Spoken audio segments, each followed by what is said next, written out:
Sarah?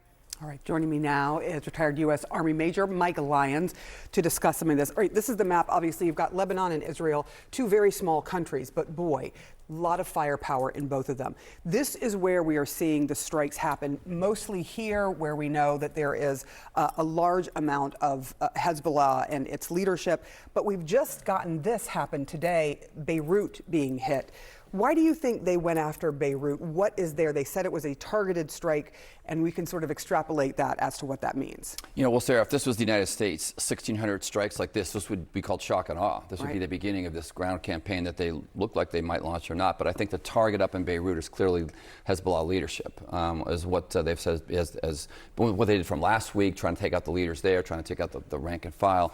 So I think that's what they're trying to do. I think that the next step will be maybe power grids, maybe infrastructure, anything to now help. This cause of theirs is to keep Hezbollah from continuing to attack in the northern part of Israel. Whether or not it remains to be seen, whether it will work, we'll see. What do you make of this idea? Because you talked about shock and awe. I mean, that's a heck of a lot of firepower there. And we know now that more than 500 people have been killed, the most that we've seen since 2006, when there was an actual full-scale war between Hezbollah and Israel that I think lasted something like 34 days.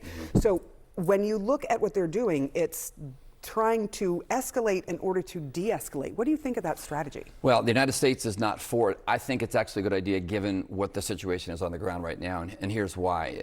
I think Israel does have Hezbollah on the run, so to speak. I think that now's the time where they have disadvantage. They have to then use from the military's perspective to do just that. Their goal is to restore civilians back to this northern area here. They want to bring them and have the 60,000, 80,000 people move back into northern Israel. In order to do that, they have to take away all the capability of Hezbollah for firing rockets, long-range missiles. So the targets are those strategic missile systems that they've seen here. Now, you've seen videos of them having these cruise missiles inside of houses, and weapons depots blow up inside of civilian populations. Once again, they're going right after those. They know what those targets are, and they believe that's what it's going to take in order for them to stop shooting back at Israel. The big fear, obviously, the United States saying this over and over and over again, that this will escalate into a regional war. And I just want to give people an idea of sort of the region, because the fear is that Iran gets directly involved, and you can see the region here. And now we're hearing from Iran officials saying they think that other countries in the Middle East, other Arab countries, should get involved if necessary. What do you make of this scenario? Yeah, I heard that. I'm not sure where they would exactly come from. None of these militaries have any significant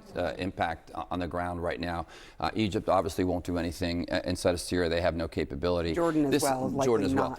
Iran should think twice, because both of their big proxy forces, both in Lebanon and then in Gaza, Hamas and Hezbollah, are almost getting decimated now. And they're going to have to see, they were existing just to take Israel on to itself. So if they're going to go away, if there's going to be a problem with that, Iran has got to look long term and say, you know what, maybe we better back off. Maybe we should tell Hezbollah to back off and not completely go wipe themselves out, because they're about to lose two of their major proxies in the region.